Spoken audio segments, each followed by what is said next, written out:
Alhamdulillah,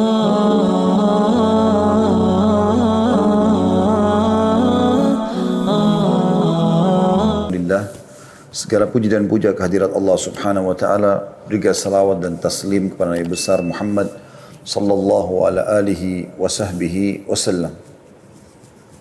Selamat bergabung lagi teman-teman sekalian di medsos kita di Khalid Basalam Official, baik di Facebook, di Instagram, di YouTube, dan juga teman-teman yang ada di Jerman yang sudah bergabung bersama kita semua insya Allah. Kita akan coba membahas mengejar Lailatul Qadar. Dan ini tentu ada alasan kenapa tema ini dipilih, karena memang kita sudah masuk di 10 terakhir Ramadan.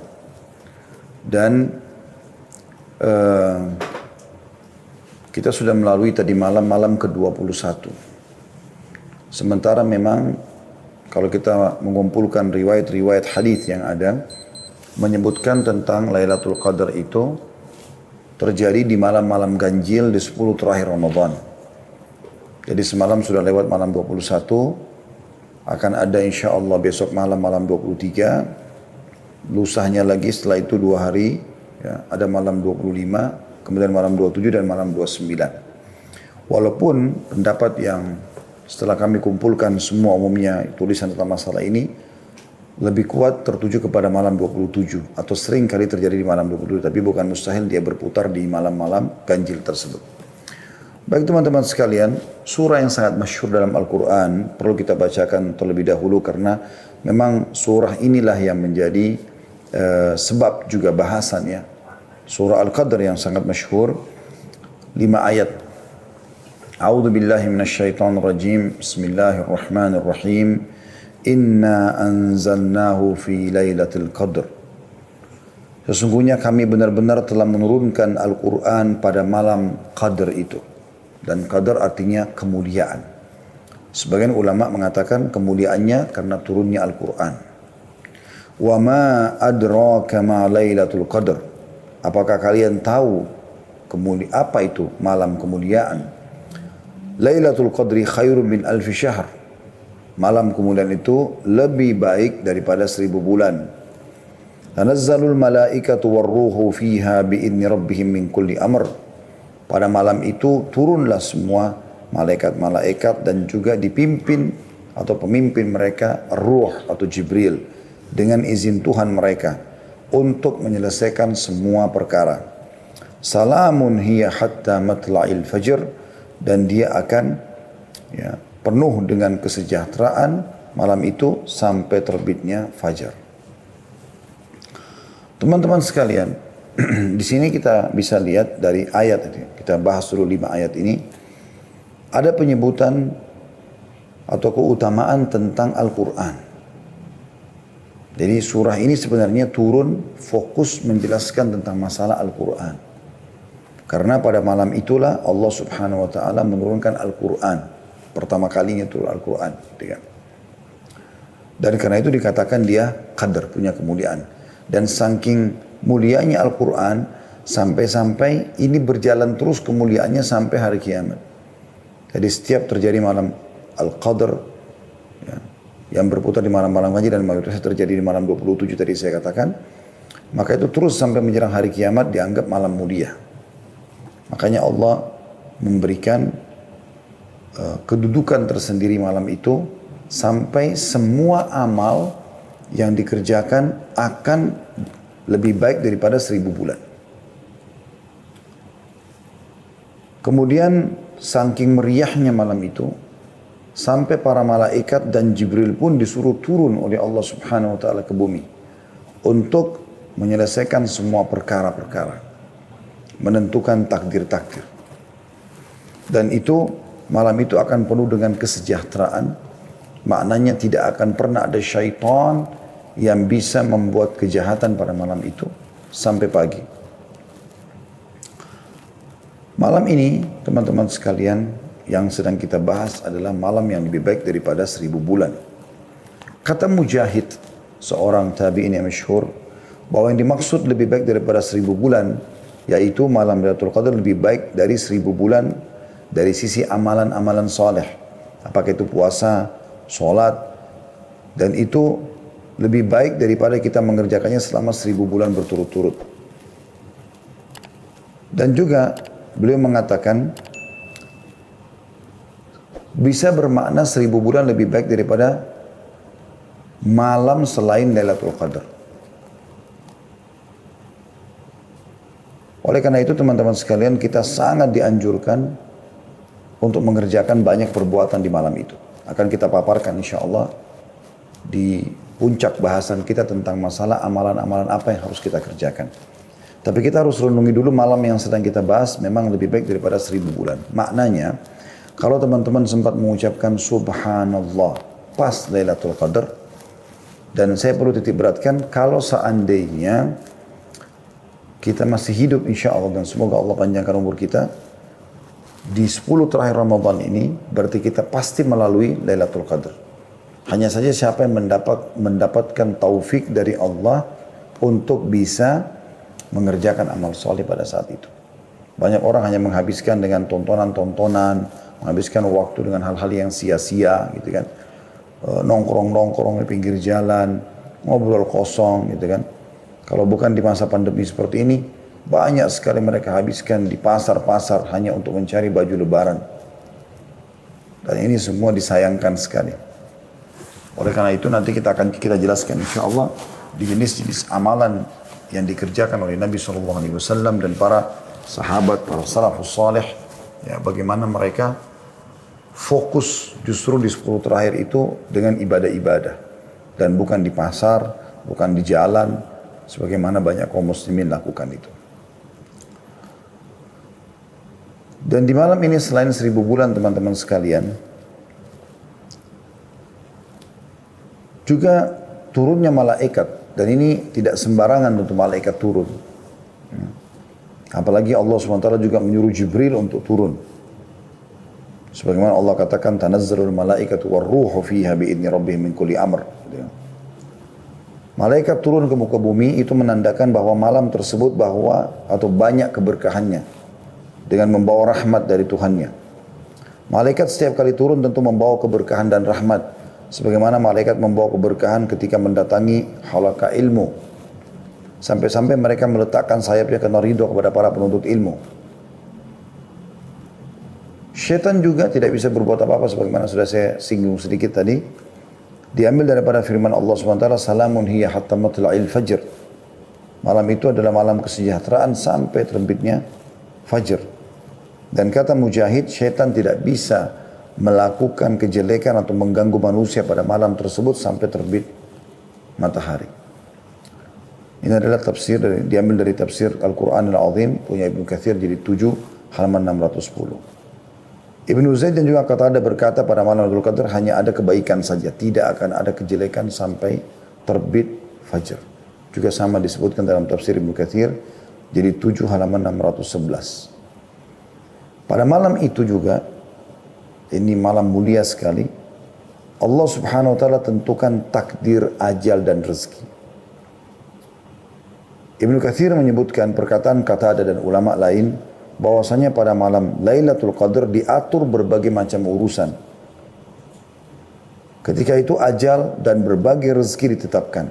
Hal itu sesuai atau sejalan dengan firman Allah di ayat lain surah Dukhan ayat 4. Surah Dukhan ayat 4 yang bunyinya A'udzu billahi minasyaitonir rajim fiha yufraqu kullu amrin hakim. Pada malam itulah dijelaskan dan ditetapkan segala urusan yang penuh dengan hikmah. Dan Asy-Syu'bi berkata mengenai tafsir ayat 4 dan ayat 5 surah Al-Qadr, min kulli amr salamun hiya hatta matla'il fajr, bahwa keselamatan dan malaikat datang pada malam tersebut bagi orang-orang yang ada di masjid. Itu berlangsung hingga fajar. Tentu di masa pandemi sekarang nanti kita akan jelaskan pada saat kita jelaskan salah satu amal yang Anda harus lakukan atau dianjurkan lakukan adalah i'tikaf. Tetapi karena kita masa pandemi kita akan menggantikan dengan ibadah di rumah. Tapi kita tidak namakan i'tikaf, karena i'tikaf hanya di masjid saja. As-Sa'di berkata, berbagai hadis yang mutawatir membicarakan tentang keutamaan Lailatul Qadar dan dijelaskan bahwa malam tersebut terdapat di bulan Ramadan. Malam tersebut terdapat di 10 hari terakhir terkhususkan pada malam-malam ganjil. Malam penuh kemuliaan itu tetap terus ada setiap tahunnya hingga hari kiamat. Karena kemuliaan malam tersebut, Nabi SAW melakukan i'tikaf dan memperbanyak ibadah di 10 terakhir Ramadan. Dengan melakukan hal tersebut, beliau berharap bisa menjumpai Lailatul Qadr. Itu tadi gambaran daripada tafsir 5 ayat surah Al-Qadr. Teman-teman sekalian, Allah Subhanahu wa taala memberikan rahmat buat kita umat Muhammad sallallahu alaihi wasallam. Umat-umat sebelum kita umumnya umur mereka panjang-panjang. Misal Nabi Nuh alaihissalam berdakwah di kaumnya itu teman-teman sekalian 950 tahun. Dan tidak mungkin Nabi Nuh berdakwah sementara beliau masih bayi. Umumnya nabi-nabi dinobatkan jadi nabi di umur 40 tahun. Berarti bisa 990 tahun umur Nabi Nuh alaihissalam. 40 tahun masa sebelum kenabian. Dan setelah itu ada masa dakwah 950 tahun. Ya. Maka itu umur kurang lebih umat sebelum kita dan umat-umat yang hidup atau umat yang hidup bersama Nabi Nuh alaihissalam adalah satu generasi. Jadi umatnya bisa ada yang berumur 1000 tahun bahkan lebih. Disebutkan dalam sebuah riwayat atau sebuah athar bahwasanya pernah Nabi Nuh alaihissalam melewati seorang ibu yang menangisi anaknya yang meninggal. Yang menangisi anaknya yang meninggal. Gitu ya. Anaknya ini meninggal teman-teman sekalian umur 60 tahun. Anaknya ibu ini. Ini kita bisa ambil gambaran dari riwayat ini. Bagaimana ya, umur mereka sangat panjang. Maka pada saat dia menangis, berkatalah pada saat itu Nabi Nuh alaihissalam, kenapa engkau menangis wahai ibu? Kata dia, saya sedih, kesian melihat anak saya umur 60 tahun meninggal, dia belum merasakan dunia. Jadi umur 60 tahun bagi mereka itu kayak masih 6 tahun kalau kita. Kata Nabi Nuh alaihissalam, jangan kau bersedih hai ibu. Karena sungguhnya akan datang nanti umat di akhir zaman, ya kita ini. Umur orang tertua di antara mereka adalah umur seperti anakmu ini. Artinya mereka akan dianggap tua kalau sudah umur 60 tahun. Sementara anakmu ini 60 tahun kau anggap masih sangat kecil.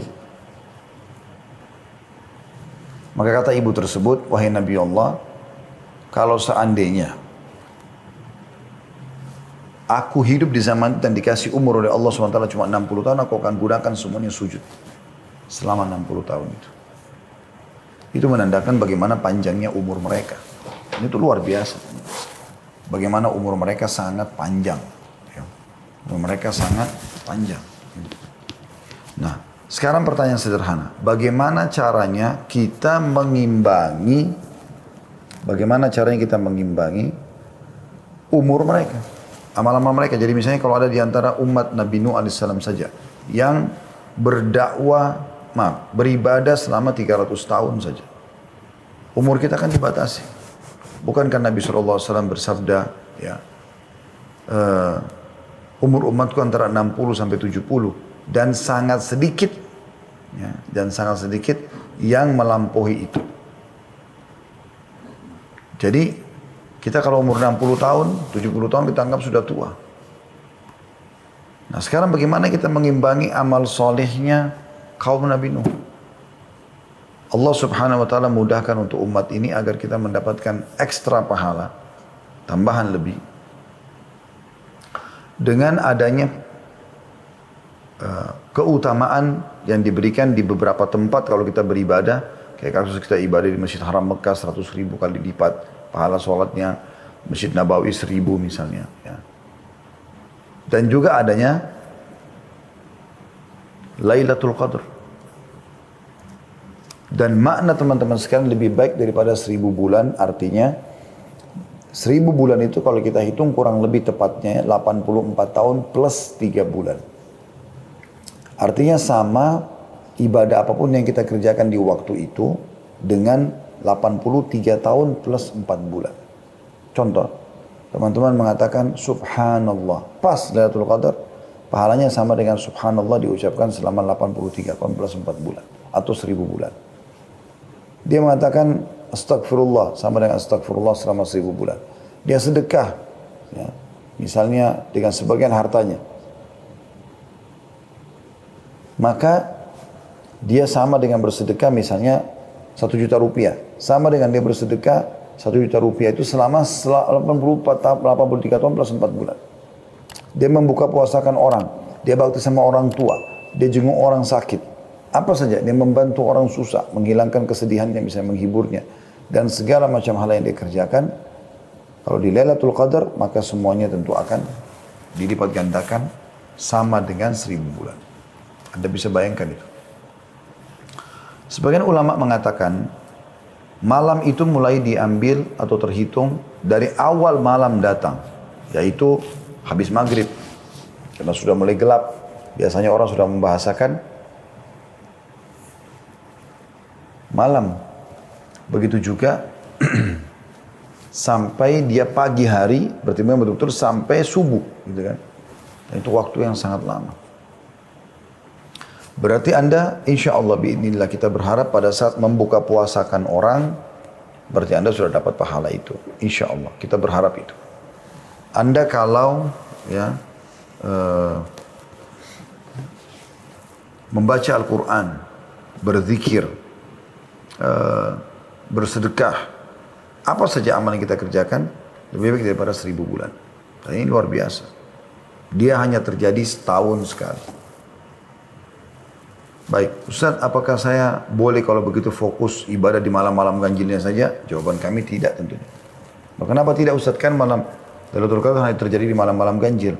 Ya, karena bisa saja perhitungan manusia bisa luput. Bisa saja justru yang Anda anggap itu ganjil ternyata genap.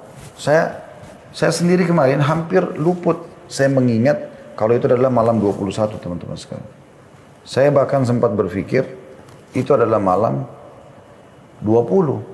Ternyata sudah puasa yang ke-20, malamnya sudah 21. Ada seorang sahabat dekat saya, Dr. Yusuf Bahuth, hafizahullah, beliau salah satu dosen di Ummul Qura, di bagian tafsir ya. Beliau mengirimkan kepada saya itu. Datanya malam hari ini, hari Rabu, akan masuk malam ke-21 dan itu akan masuk Lailatul Qadar. Subhanallah. Saya baca itu terus saya teringat, oh iya sudah malam 21 rupanya. Ya. Maka kita dianjurkan memperbanyak bacaan Allahumma innaka afuun tuhibbul afwa fa'fu anni, kan gitu. Dan itu kita dianjurkan ucapkan, nanti akan kita sebutkan termasuk dalam amal-amalan yang dianjurkan untuk diucapkan. Jadi teman-teman sekalian, memang ini sangat mahal dan kebetulan alhamdulillah, semoga Allah mudahkan kita mendapatkan, kita sekarang berada di 10 terakhir Ramadan. Dimanapun Anda berada di muka bumi ini, ya setahu saya ya, pada tahun ini hampir semuanya sama mulai berpuasanya. Ya, insya Allah. Maka mudah-mudahan juga secara bersamaan. Karena kalau ada yang baru puasa 22 misalnya, berarti dia malam 23, yang satunya sudah malam 24, atau puasa 24 berarti sudah malam 25. Maaf, dia ada yang berpuasa 22, malamnya 23, ada yang berpuasa hari ke-23 berarti malam 24. Ini yang mana Lailatul Qadarnya, gitu kan? Kuasa Allah Subhanahu wa taala. Tapi bifadlillah azza wajalla ini malah terjadi hampir serentak, gitu kan? Oleh karena itu, Nabi SAW fokus mengejar Lailatul Qadar dengan cara mengikat diri selama 10 hari berturut-turut tidak terkecuali, itu dengan ibadah. Mengikat diri di masjid dengan i'tikaf, ya. Demi untuk mengejar Lailatul Qadar. Karena dengan kita fokus ke 10 hari itu, maka dipastikan mau genap, mau ganjil, kita akan coba fokus beribadah. Maka insya Allah kita pasti akan mendapatkannya dengan izin Allah SWT. Dibandingkan dengan Anda hanya nebak-nebak. Ya, saya pernah ada di satu kota, dan ternyata subhanallah di kota itu, tiba-tiba saja saya lihat di habis sholat tarawih di malam 27, orang-orang pada bagi-bagi makanan segala macam gitu. Lalu mereka mengatakan, sudah Lailatul Qadar. Padahal mungkin sebelumnya mereka malas beribadah. Mudah-mudahan kita berharap Allah karunia kepada mereka, tapi masalahnya adalah bisa saja luput dari mereka. Mungkin di malam 23 terjadi, mungkin di malam 25. Kan begitu. Jadi harusnya kita fokus 10 hari tersebut. Baik, kita akan masuk teman-teman lebih dalam tentang amalan-amalan apa yang dikerjakan pada saat Lailatul Qadar. Ini penting sekali ya. Yang paling ditekankan sekali adalah Anda sholat malam. Apakah itu tarawih atau Anda kerjakan tahajudnya. Apa bedanya Ustaz tarawih sama tahajud? Beda. Dari sisi istilah dan juga waktunya. Tarawih santai, dimulai dari setelah Ba'diyah Isya sampai Masya Allah terserah kita mau selesaikan jam berapa, tergantung kadar ayat yang kita baca. Tahajud dikerjakan di sepertiga malam, ataupun sudah lewat pertengahan malam gitu kan. Walaupun sama-sama qiyamul lail. Tapi dari dua ini Anda jangan keluput salah satunya. Baik itu sholat tarawihnya ataupun sholat tahajudnya. Bagaimana Ustaz kalau saya mau gabungkan keduanya? Boleh.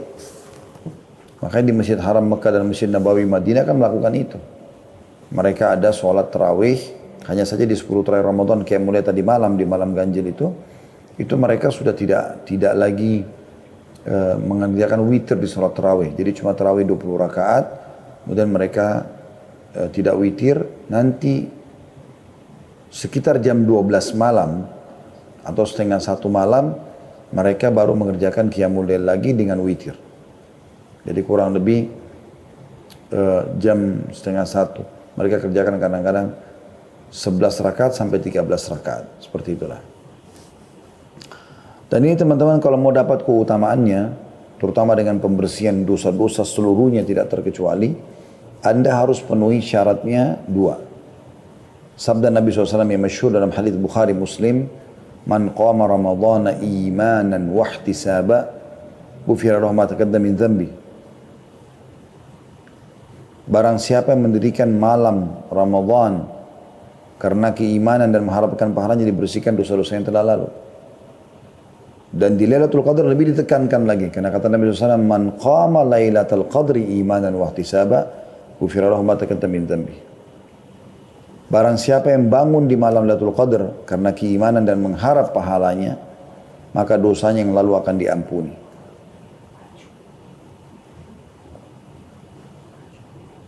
Sebagian ulama menghubungkan antara seseorang mendapatkan Lailatul Qadar dengan niat ikhlasnya. Kapan dari awal dia berharap sekali Allah berikan Lailatul Qadar, maka Allah akan mudahkan. Imam Nawawi rahimahullah berkata, aku sangat menunggu Lailatul Qadar dan satu waktu aku lagi tertidur di malam ganjil. Dan kebetulan atap rumahku terdiri dari pelapa-pelapa kurma, jadi ada celah-celahnya gitu kan. Dan pada saat aku lagi tidur ada cahaya bulan yang sangat terang menerpa wajahku, dan aku pun melihat ke lubang dan aku lihat bulan sangat terang. Maka aku pun bangun untuk mengerjakan sholat malam dan aku yakin itu adalah malam Lailatul Qadar. Rasulullah SAW senantiasa mencari malam Lailatul Qadar dan memerintahkan sahabat untuk mencarinya. Beliau membangunkan keluarganya pada malam 10 terakhir dengan harapan mendapat malam Lailatul Qadar. Dalam Musnad Imam Ahmad dari Ubadah radhiyallahu anhu bahwasanya Rasulullah SAW bersabda, "Man qama ibtigha'aha thumma waqa'at lahu ghufira lahu ma taqaddama min dhanbihi wa ma ta'akhkhar." Ini hadis mulia sekali. Sayangnya jarang disampaikan gitu ya. Kebanyakan hadis tadi yang sudah kita baca awal. Hadis ini bunyinya, barang siapa yang bangun sebagai usaha untuk mendapatkan malam Lailatul Qadar, lalu ia benar-benar mendapatkannya, niscaya akan diampuni dosa-dosanya yang lalu dan yang akan datang. Ini luar biasa. Satu malam ini mulia benar. Jadi dosa-dosa belum kita kerjakan sudah dimaafkan oleh Allah SWT. Imam An-Nasai meriwayatkan seperti itu. Al-Hafidh Ibn Hajar berkata, sanadnya sesuai dengan syarat sahih. Ya. Jadi kalau tadi yang pertama kita bacakan itu, siapa yang mendirikan malam Lailatul Qadar karena keimanan dan mengharapkan pahala dibersihkan dosa-dosa yang telah lalu. Yang lalu saja yang telah dia lakukan. Kalau ini tidak, hadis ini sahih juga, siapa yang mengejar Lailatul Qadar, sengaja memang mau target nih. Kayak sekarang kita bahas ini kan mengejar Lailatul Qadar itu tujuannya. Jadi hadis ini tujuan ini adalah sebab judul gitu kan. Barang siapa yang mengejar Lailatul Qadar dan betul-betul mendapatkannya, ya, maka ia benar-benar diampuni dosa-dosanya yang lalu dan akan datang. Telah dinukil dari kaum salaf, dari kalangan sahabat dan tabi'in bahwasanya mereka mandi dan memakai minyak wangi pada 10 malam terakhir untuk mencari malam Lailatul Qadar. Malam yang telah dimuliakan dan diangkat derajatnya oleh Allah SWT. Jadi mereka bahkan sampai pada tingkat mengemas malam itu dengan baik, pakai baju yang paling bagus, baju baru, minyak wangi terbaik hanya untuk menyambut Lailatul Qadar. Supaya mereka menghadap kepada Allah SWT dalam kondisi sempurna. Seperti itulah. Jadi orang-orang yang suka nyanyiakan waktunya, umurnya, kejar apa yang terluput dalam hidupmu dengan Lailatul Qadar. Ya. Sebab malam ini adalah pengganti umur. Belum tentu umur kita sampai 1000 bulan. Dan insya Allah mudah-mudahan lebih dari itu. Tetapi permasalahannya, banyak orang yang tidak sampai ke situ. Memang umurnya sudah dipatok oleh Nabi SAW antara 60 sampai 70. Walaupun lebih, sangat sedikit. Maka dia seperti pengganti umur kita semuanya dengan beramal saleh pada saat itu. Taubat pun seperti taubat 1000 bulan. Barang siapa yang tidak mendapat kebaikan pada malam itu, niscaya mereka manusia yang paling rugi. Dan malam ini sekali lagi berjalan atau datang di 10 akhir Ramadan dan lebih banyak terjadi di malam-malam ganjil. Berdasarkan hadis dan sering kali terjadi di malam 27. Tapi tidak harus dipatok di situ ya. Berdasarkan riwayat Muslim dari Ubay bin Ka'ab radhiyallahu anhu bahwasanya ia berkata, demi Allah sungguh aku mengetahui datangnya malam itu, yaitu pada malam yang Rasulullah SAW memerintahkan kami untuk menghidupkannya, tepatnya pada malam ke-27. Sampai-sampai Ubay radhiyallahu anhu bersumpah untuk hal itu. Beliau berkata, aku dapat mengenalnya melalui tanda-tanda dan alamat yang diberitakan Rasulullah SAW kepada kami, yaitu matahari terbit tanpa cahaya yang menyilaukan pada pagi harinya. Jadi ini Ubay bin Ka'ab kata sebagian ulama kemungkinan coba menjelaskan ya, tentang kondisi beliau pada saat itu. Jadi beliau memang disuruh Nabi SAW untuk mengerjakan ibadah dengan para sahabat dan pas malam 27. Maka beliau berpatokan itu adalah malam Lailatul Qadar. Walaupun secara umum pendapat ulama mengatakan berputar di seluruh malam-malam ganjil. Itu amalan yang pertama yaitu sholat. Memperbanyak sholat, ya, terutama sholat malam. Bahkan tadi dianjurkan agar bisa mandi khusus untuk malam itu dan memakai wangi-wangian serta baju terbaik. Yang kedua, kita banyak mengucapkan doa yang diajarkan Nabi SAW kepada istrinya yang dicintai kekasih Nabi SAW, Aisyah radhiyallahu anha. Beliau berkata, wahai Rasulullah, apa yang akan aku baca bila bertepatan pada malam itu, Lailatul Qadar? Maka kata Nabi SAW, ucapkanlah, Allahumma innaka afuwun tuhibbul afwa fa'fu anni. Ya Allah, sungguhnya engkau maha pemberi ampunan dan menyukai orang yang memohon ampun, maka ampunilah aku. Ampunilah aku. Ya. Jadi termasuk adalah hal yang luar biasa. Ya. Bagaimana ucapan ini adalah ucapan yang memberikan makna yang sangat dalam kalau seseorang itu berusaha tentunya semaksimal mungkin agar dia bisa mendapatkan pengampunan. Karena sekali Anda mohon ampun kepada Allah SWT pada malam itu, seakan-akan Anda memohon ampun kepada Allah dari sisi pahala dan juga ijabahnya 1000 bulan atau 83 tahun plus 4 bulan. Dan ini termasuk dalam doa-doa yang baik teman-teman dan zikir. Dan ini juga termasuk amalan yang harusnya selalu dijaga. Ya. Apalagi kalau Anda mengejarnya di sepertiga malam terakhir ya. 3 atau 2-3 jam, 4 jam lah sebelum subuh. Anda fokus di situ, maka insya Allah memperbanyak istighfar untuk mendapatkan fadilah atau keutamaan. Dalam ayat dikatakan wabil ashari hum yastaghfirun, mereka selalu beristighfar di waktu-waktu sahur atau waktu menjelang subuh. Doa mustajab karena sepertiga malam Allah turun ke langit bumi. Ya, kemudian juga minta agar diberikan takdir baik, ya, kebaikan-kebaikan semua, karena memang pada malam itu semua perkara ditentukan atau ditakdirkan oleh Allah subhanahu wa ta'ala. Yang ketiga teman-teman yang Anda lakukan adalah i'tikaf. Ya, i'tikaf. Mungkin Anda mengatakan, Ustaz, untuk apa bahas i'tikaf? Karena kita sekarang pandemi nggak bisa ke masjid. Ya kan hukum ini berlaku sampai hari kiamat. Pandemi akan berlalu insya Allah. Tetapi permasalahannya adalah sekarang ada hukum syar'i yang harus kita tahu. Untuk mengejar Lailatul Qadar, maka Nabi SAW melakukan perbuatan ini, yaitu beriktikaf. Dan dikatakan dalam sebuah riwayat Bukhari, Rasulullah SAW biasa beriktikaf selama 10 hari setiap bulan Ramadan. Pada tahun beliau wafat, beliau beriktikaf selama 20 hari. Iktikaf adalah sebuah ibadah yang terkumpul padanya berbagai jenis ibadah lainnya, berupa tilawah Al-Quran, sholat, zikir, dan doa. Dan semua dikerjakan di masjid. Orang yang belum pernah iktikaf menggambarkannya sebagai ibadah yang berat dan sulit. Padahal iktikaf sangatlah mudah bagi orang-orang yang memang mengikhlaskan niatnya dan memang ingin mengejar rahmat Tuhannya. Iktikaf ini sangat dianjurkan di 10 terakhir Ramadan. Bagi laki-laki dan bagi perempuan, ya, ditekankan untuk menghindari, tapi dibolehkan hukumnya. Lebih baik mereka fokus di rumah. Karena ummahatil mu'minin radhiyallahu anhunna beriktikaf setelah wafatnya Nabi SAW. Tapi selama ada suami mereka, maka mereka justru di rumah. Dan Nabi SAW pada saat itu beriktikaf di masjid. Dan beliau selalu lakukan iktikaf ini 10 hari terakhir di akhir Ramadan untuk mengejar Lailatul Qadar, dan di tahun terakhir beliau hidup, beliau kerjakan selama 20 hari.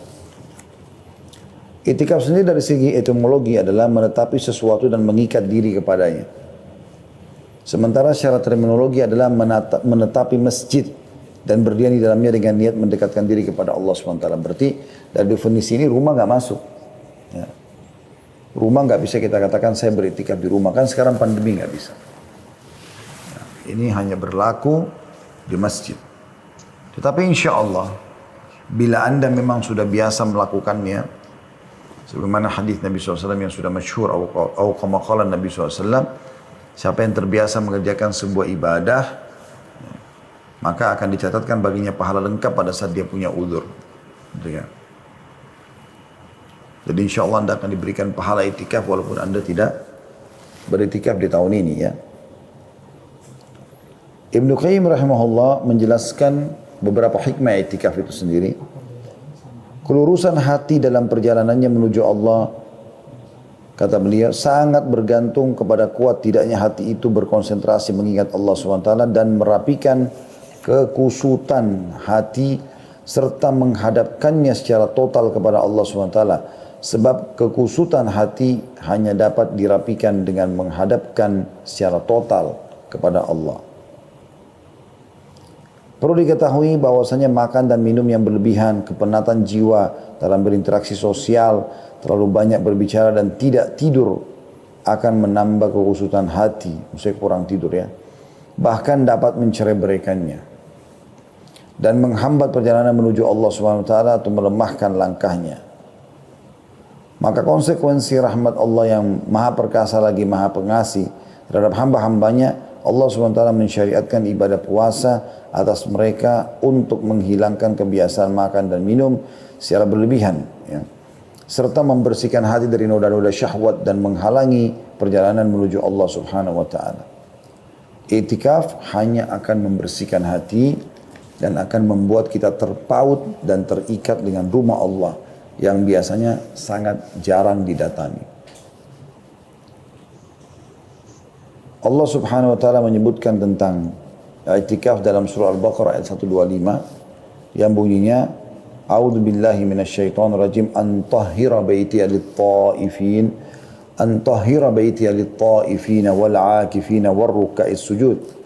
Bersihkanlah rumahku Allah SWT berfirman kepada Ibrahim dan Ismail alaihi wassalam, bersihkanlah rumahku, Ka'bah, untuk orang-orang yang tawaf, yang i'tikaf, mengikat diri di masjid, yang ruku dan juga yang sujud. Dan dalam sebuah hadis yang diriwayatkan Imam Bukhari, Abu Hurairah berkata, radhiyallahu anhu, Rasulullah SAW biasa beritikaf selama 10 hari pada setiap bulan Ramadan.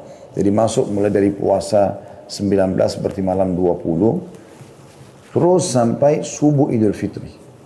Makanya dianjurkan juga oleh para ulama agar melakukan i'tikaf di masjid yang jami', yang ada Jumatnya, ada sholat Idnya. Ya. Tapi kalau Anda cuma bisa melakukannya hanya sampai malam Lebaran, atau Anda cuma bisa melakukannya beberapa hari saja, ya, maka itu juga masuk dalam istilah i'tikaf, tapi tentu beda kadar pahalanya. Dan di tahun atau pada tahun di mana beliau wafat, maka beliau beritikaf selama 20 hari. Aisyah juga berkata radhiyallahu anha, Rasulullah SAW biasa beritikaf pada setiap bulan Ramadan. Manakala selesai sholat subuh, beliau segera memasuki tempat i'tikafnya. Ya. Hadis ini riwayat Bukhari Muslim. Disebutkan juga dalam riwayat lain hingga beliau juga beritikaf pada 10 terakhir bulan Syawal. Diriwayatkan oleh Bukhari Muslim.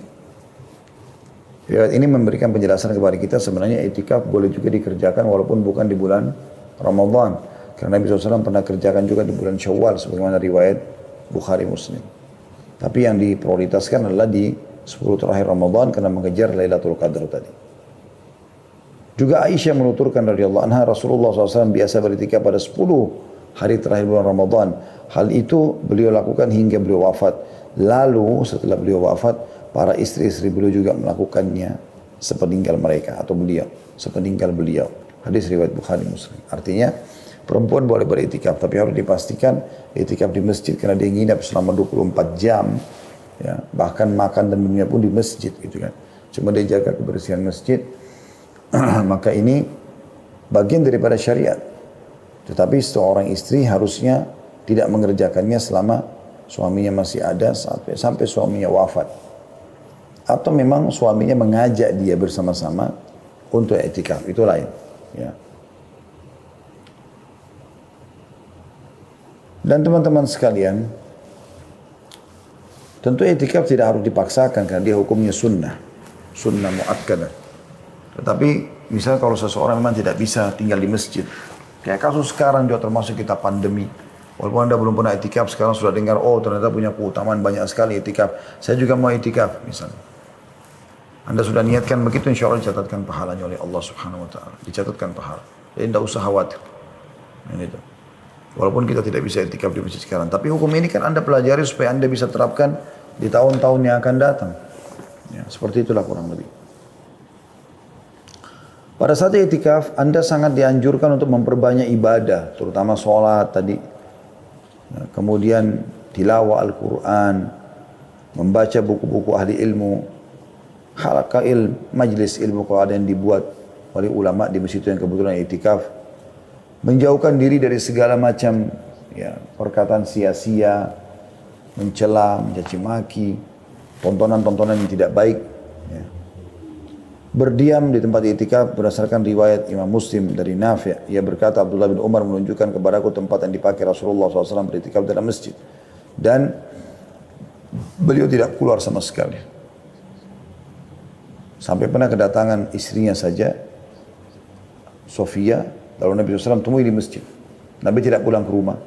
Nanti pada saat sudah mau pulang baru beliau antar untuk menjaga saja atau berjaga-jaga keamanan. Habis itu beliau kembali lagi ke dalam masjid. Banyak juga orang i'tikaf semuanya dijadikan ajang untuk tidur aja terus.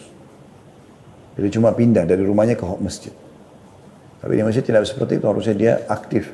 Istirahat boleh, tapi jangan sampai luput ya perbuatan-perbuatan kebaikan yang harus Anda lakukan dari zikir, dari berdoa, dari bertobat dan seterusnya. I'tikaf kalau Anda sedikit i'tikaf bisa ada beberapa hal yang dibolehkan. Yang pertama, keluar dari tempat i'tikaf untuk suatu keperluan yang mendesak. Berdasarkan hadis sahih dari Aisyah radhiyallahu anha, ia berkata, tuntunan bagi orang yang i'tikaf untuk tidak menjenguk orang sakit, tidak menghadiri penyelenggaraan jenazah, tidak menyentuh dan mendekati para istri, tidak keluar dari tempat i'tikaf kecuali untuk suatu keperluan mendesak. Hadis riwayat Abu Daud dan dikatakan oleh Ibnu Hajar para perawinya tidak bermasalah. Kalau darurat sekali, Anda tidak masalah keluar.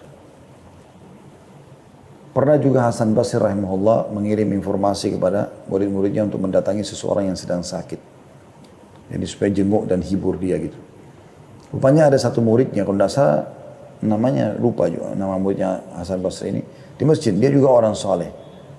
Hasan Basri titip supaya pergi jemput juga orang itu di masjid. Waktu mau dijemput, rupanya mereka bilang gitu. Atau dia bilang sama teman-temannya, saya lagi itikaf, gak mungkin saya tinggalkan, kalian aja yang pergi. Lalu Hasan Basri dengar, lalu dia bilang, sampaikan kepada orang itu.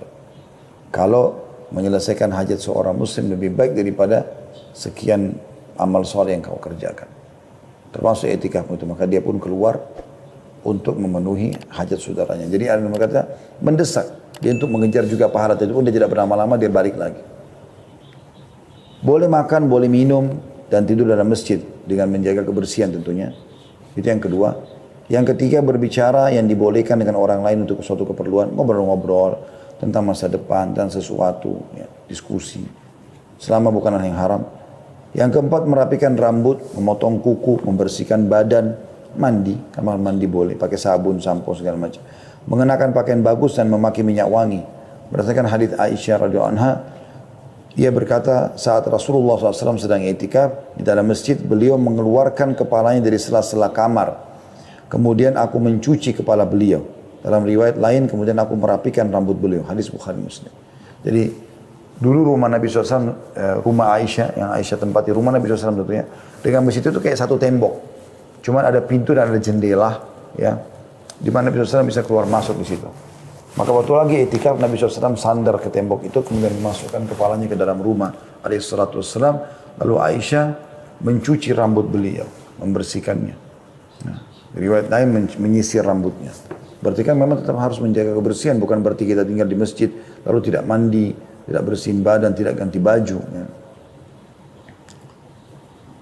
Boleh juga kalau ada istri yang menjenguk, datang atau anak-anak diantar pulang. Kalau dikhawatirkan ada bahaya yang akan menimpa mereka. Sebagaimana pernah terjadi waktu Sofia mengunjungi Nabi SAW, maka beliau pun mengantar pulang Sofia. Hadis yang masyhur, hadis Bukhari Muslim. Pada saat Nabi SAW sedang mengantar Sofia pulang, lalu ada dua orang Ansar tergesa-gesa melangkahkan kakinya, yang seakan-akan mengejar Nabi SAW, gitu kan? Nah, pada saat mendekat, Nabi SAW mengatakan ala rizkikuma, pelan-pelan aja. Inna Sofia binti Huyai. Ini yang bersama saya Sofia binti Huyai. Ini istri saya. Maka mereka mengatakan maha suci Allah ya Rasulullah. Maksudnya kami nggak akan berpikir macam-macam. Kata Nabi SAW, hati-hatilah.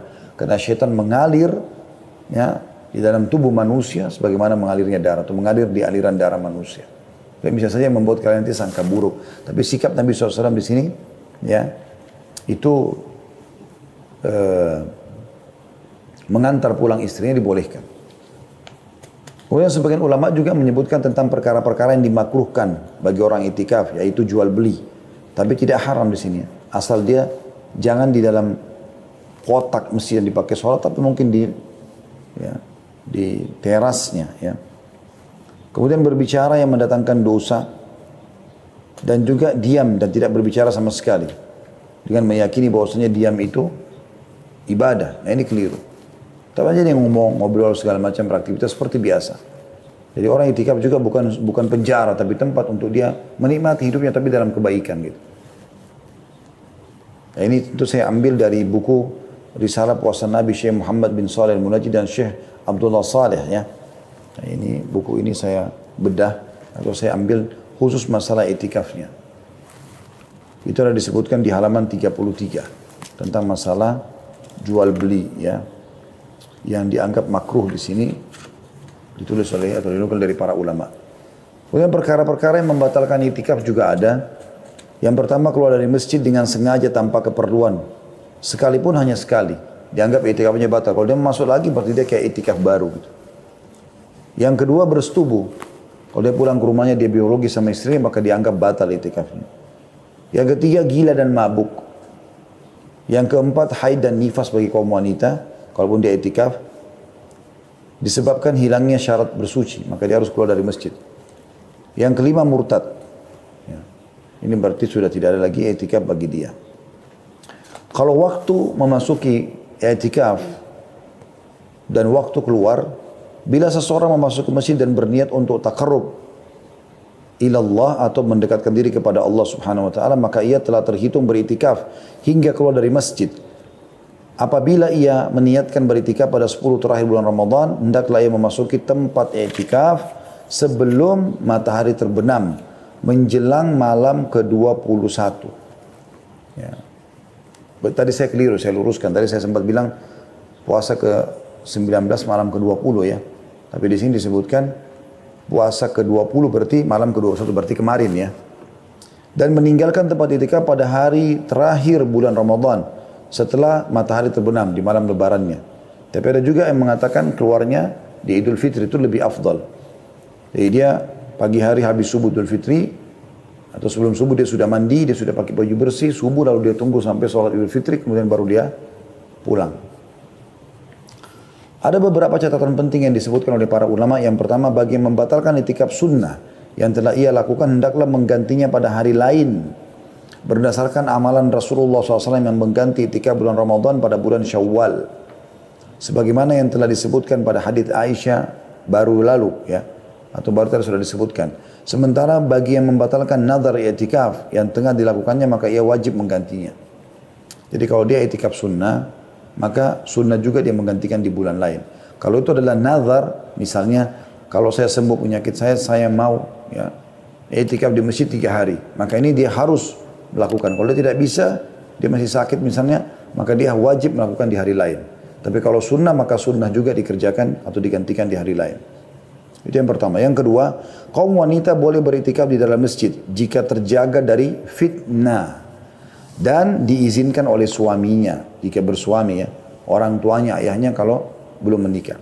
Jika ia beriktikaf tanpa izin suaminya, maka ia boleh diusir dari masjid tanpa ada perbedaan pendapat dalam masalah ini. Demikian dituturkan oleh An-Nawawi. Karena dia melanggar, dia nusyud, nggak boleh. Hukum-hukum yang berkaitan dengan i'tikaf bagi kaum lelaki juga berlaku bagi kaum wanita. Hanya saja i'tikaf kaum wanita otomatis batal jika mereka haid. Dan mereka boleh melanjutkannya jika sudah suci. Kalau masih pas 10 terakhir Ramadan ya. Dan hendaknya kaum wanita menirai tempat i'tikafnya dengan kemah dan memilih tempat yang tidak dipakai untuk sholat bagi kaum pria.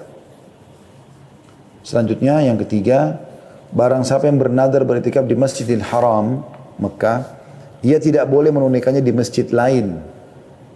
Kalau misalnya dia nadar, dia mengatakan, saya kalau sembuh dari penyakit, saya mau i'tikaf 2 hari di Masjid Haram Mekah. Lalu sembuh betul, dia nggak boleh ganti masjid lain. Karena Masjid Haram lebih mulia daripada masjid yang lain, tidak bisa diganti. Jika ia bernazar beriktikaf di Masjid Nabawi, ia wajib menunaikannya di Masjid Nabawi atau boleh di Masjidil Haram. Kenapa? Karena Masjid Haram lebih mulia daripada Masjid Nabawi. Maksudnya lebih banyak pahalanya. Jika ia bernazar beriktikaf di Masjid Aqsa, maka ia boleh menunaikannya di salah satu dari 3 masjid. Masjid Haram Mekah, Masjid Nabawi atau Masjid Aqsa. Karena Masjid Aqsa keutamanya lebih di bawah lagi dari 2 masjid tadi. Sementara bagi yang bernazar beriktikaf di selain 3 masjid tersebut dan tidak menentukan masjid tertentu, ia boleh menunaikannya di masjid mana saja. Tapi ini nazar ya. Karena nazar kan hukumnya wajib ditunaikan. Misalnya tadi saya kasih contoh, kalau saya sembuh penyakit, saya akan i'tikaf 2 hari di masjid ini dan itu. Misalnya. Sebab Allah SWT tidak menjadikan tempat tertentu untuk melakukan ibadah, dan juga semua masjid sama saja keutamanya kecuali 3 masjid tersebut. Jadi kalau misalnya kita mengatakan saja kalau saya sembuh, saya mau i'tikaf di masjid 3 hari. Dia tidak sebutkan masjidnya, maka di sini masjid manapun boleh dilakukan. Kata Syekh Muhammad di sini, wahai saudaraku, segeralah menghidupkan sunnah Nabi ini dan memasyarakatkannya di tengah-tengah keluarga, kerabat dekat, saudara-saudara dan teman-temanmu, serta di tengah masyarakatmu.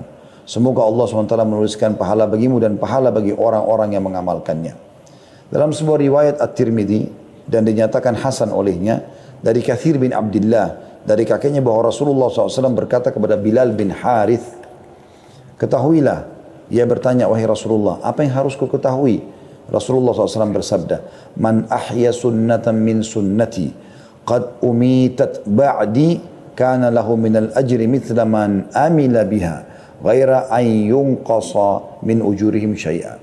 Barang siapa yang menghidupkan salah satu sunnahku yang telah diabaikan, maka ia akan memperoleh pahala seperti orang yang mengerjakannya tanpa dikurangi dari pahala mereka sedikit pun. Di sisi lain, beberapa faedah yang dapat dipetik dari sunnah itikaf adalah pembinaan jiwa dan melatihnya dalam mengerjakan ketaatan. Hal ini sangat dibutuhkan oleh kaum muslimin, terutama secara khusus da'i. Tinggal 2 amal teman-teman sekalian saya ringkaskan. Umroh. Umroh secara umum di bulan Ramadan besar sekali pahalanya. Karena kata Nabi SAW dalam hadis Bukhari Muslim, umratun fi Ramadan ta'dilu hajjah. Pahala umrah di bulan Ramadan sama dengan haji bersamaku. Atau sama dengan ibadah haji, maaf. Saya ulangi, pahala umrah di bulan Ramadan sama seperti haji. Dan dalam riwayat lain ditambah hajjatan ma'i. Sama seperti menunaikan haji bersamaku. Tentu sekarang subhanallah masa pandemi lagi ditutup ya. Tapi kan ini baru sekarang. Saya pun setelah 45 tahun melalui hidup ini. Seingat saya dari saya balik mungkin ya. Yang saya mulai kenal Masjidil Haram. Setahu saya belum pernah ada halangan seperti ini. Ya, ini baru terjadi di masa kita lah istilahnya. Maka insya Allah tahun-tahun depan, Anda kalau bisa umroh cuma sekali seumur hidup, umrohnya di bulan Ramadan. Kalau bisa 2 kali setahun, maka satunya bulan Ramadan. Intinya kalau bisa berapa kali pun dalam setahun Ramadan jangan sampai luput. Ya, usahakan ini.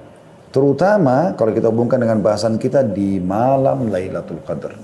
Atau di malam ganjil. Makanya kita temukan di malam 27 itu luar biasa penuhnya. Penuhnya luar biasa Masjidil Haram itu. Ya. Luar biasa penuhnya, mengalahkan haji bahkan, gitu kan? Karena banyaknya orang yang mengenal atau mengejar Lailatul Qadar ini. Yang terakhir teman-teman sekalian yang kami tekankan adalah membaca Al-Quran. Membaca Al-Quran, karena ini memang baca Al-Quran mungkin kita sudah tahu semuanya, tapi sayangnya masih sangat sedikit orang yang memikirkannya. Al-Quran teman-teman sekalian bukan karangan seseorang, tetapi dia adalah kalamullah. Bulan Ramadan adalah bulan Al-Quran. Dan Lailatul Qadar, malam turunnya Al-Quran. Ini poin yang sangat penting. Kita semua dianjurkan memperbanyak membaca Al-Quran, mengkhatamnya. Di antara salafus soleh ada yang menyibukkan diri dengan hal-hal yang berkaitan dengan Al-Quran, mulai membaca, mempelajari dan mentadaburinya. Bahkan malaikat Jibril alaihissalam memperdengarkan Al-Quran setiap malam kepada Rasulullah SAW di bulan Ramadan. Uthman bin Affan radhiyallahu anhu mengkhatam Al-Quran setiap hari pada bulan Ramadan. Jadi 30 kali khatam kalau 30 hari. Allah musta'an atas kekurangan kita. Semoga Allah mudahkan kita seperti beliau. Di antara salafus saleh ada yang mengkhatam Al-Quran dalam sholat tarawih tiap 3 malam sekali. Ada yang mengkhatam tiap 7 malam sekali. Ya. Dan ada yang mengkhatamnya setiap 10 malam sekali. Mereka selalu membaca Al-Quran baik di dalam sholat maupun di luar sholat. Dan Imam Syafi'i mengkhatam Al-Quran sebanyak 60 kali di luar sholat pada bulan Ramadan. 60 kali, ya berarti dalam satu hari 2 kali khatam, gitu kan? Karena Al-Quran itu sekitar 6.229 ayat, kurang lebih seperti itu ya. Maka kalau Anda membacanya, targetnya adalah menyelesaikan 6.000, ya, tadi 229 ayat dalam berapa jam misalnya, maka Anda bisa membaca seperti Imam Syafi'i, sehari 2 kali. Atau seperti Utsman bin Affan sehari sekali gitu kan. Sementara Al-Aswad juga mengkhatamnya selama sebanyak 2 hari sekali. Ya. Ibnu Rajab menjelaskan, ada sebuah hadis yang berbunyi, Nabi SAW bersabda, siapa yang mengkhatam Al-Quran kurang dari 3 hari maka dia tidak memahaminya. Kata beliau, larangan mengkhatam Al-Quran kurang dari 3 hari tertuju bagi orang yang membiasakannya. Selalu saja dia tiap hari kerjakan itu.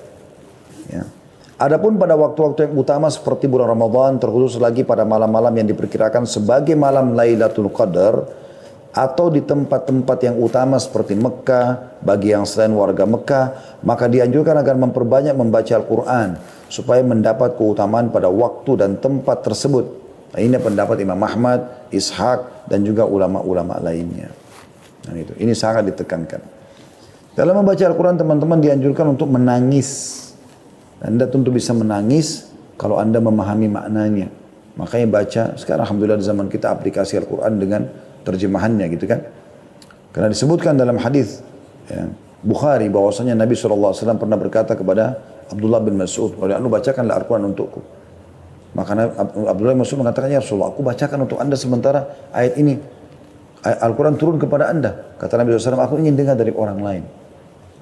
Maka Abdullah bin Mas'ud pun membaca surah An-Nisa sampai dia mengatakan dari awal An-Nisa sampai tiba di ayat 41 yang bunyinya a'udzubillahi minasyaitonir rajim.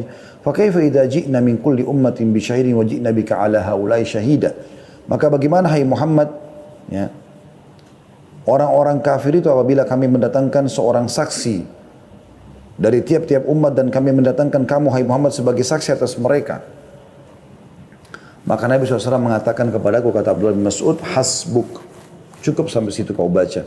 Aku pun menoleh ke arah beliau, ternyata kedua mata beliau meneteskan air mata. Imam Al-Baihaqi meriwayatkan sebuah hadis dari Abu Hurairah radhiyallahu anhu, beliau berkata, tak kala turun firman Allah SWT dalam surah An-Najm ayat 59 sampai 60, A'udzu billahi minasyaitonir rajim, afa min hadzal hadithi ta'jabun wa tadhakuna wa la tabkun. Maka apakah kalian merasa heran terhadap pemberitaan ini? Tentang hari kiamat, tentang Allah Subhanahu wa taala, tentang surga dan neraka, tentang kematian, tentang alam barzah, tentang nabi-nabi sebelum kita dalam Al-Qur'an. Apakah kalian merasa heran dengan informasi itu? Dan kalian menertawakan dan tidak menangis? Ahlus Suffah, orang-orang yang hidup di belakang rumah Nabi SAW, Suffah itu bisa menampung kurang lebih 300 orang sahabat yang ingin belajar kepada Nabi SAW pada saat itu. Menangis hingga tetesan air mata membasahi pipi mereka pada saat membaca ayat ini. Ketika hal itu didengar oleh Rasulullah SAW, beliau tersentuh dan ikut menangis bersama mereka. Melihat hal itu kami pun menangis, kata para sahabat. Kemudian Rasulullah SAW bersabda, La yalijun nara man baka min khasyatillah. Tidak akan masuk neraka orang yang menangis karena takut kepada Allah. Mungkin teman-teman bilang, bagaimana caranya saya mau menangis? Ya, sementara saya belum pernah merasakan tangisan untuk Al-Quran atau membaca Al-Quran. Kata Nabi SAW, menangislah kalau kalian baca Quran, atau paksakan atau buatlah kalian menangis. Nah, beberapa ulama sebagai berikut teman-teman menyimpulkan bahwasanya Anda bisa menangis dengan cara yang paling alami, ya, natural sekali adalah Anda terus dekatkan diri kepada Allah Subhanahu wa taala, dan nanti dengan mendekatkan diri kepada Allah itu hati kita jadi lebih peka.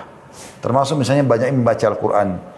Orang yang bisa menangis alami ini kalau dia sering baca Al-Quran, rutin khatam, ulangi lagi khatam, ulangi, apalagi ngerti artinya, maka mereka akan tersentuh. Anda biasa lihat kan bagaimana Imam Masjid Haram, Masjid Nabawi menangis pada saat mereka tilawakan Al-Quran di bulan Ramadan seperti ini. Yang kedua adalah Anda mengerti artinya saja dengan mentadabburinya. Tapi ini memang Anda betul-betul ikhlas membacanya, maka Anda bisa menangis tentunya. Tapi kalau Anda cuma baca dengan seperti orang terburu-buru, kalau binas malikin nas sudahin nas musyar waswasil khannas, tidak jelas apa yang dibaca. Sementara kita disuruh warattilil Qur'ana tartila. Tartilkan Al-Quran itu pelan-pelan. Qul a'udzu birabbin nas, berhenti. Malikin nas, berhenti. Ilahin nas, berhenti. Seperti itulah kita berikan haknya semua. Semoga teman-teman sekalian kita termasuk orang yang diberikan taufiknya untuk bisa mendapatkan Lailatul Qadar. Baik, maaf teman-teman, di Jerman saya tidak bisa lanjutkan karena tinggal 4 menit lagi kita berbuka puasa di Jakarta. Teman-teman juga yang mengikuti live kita akan berbuka puasa, saya pun begitu, kita akan siap-siap dengan tim insya Allah. Jadi untuk itu saya mengundurkan diri dan saya berterima kasih kepada seluruh teman-teman yang sudah partisipasi. Insya Allah kita akan ketemu lagi di acara kita nanti malam. Anda bertanya, kami menjawab kurang lebih jam 20.00. Begitu saja teman-teman sekalian. Subhanakallahumma bihamdik.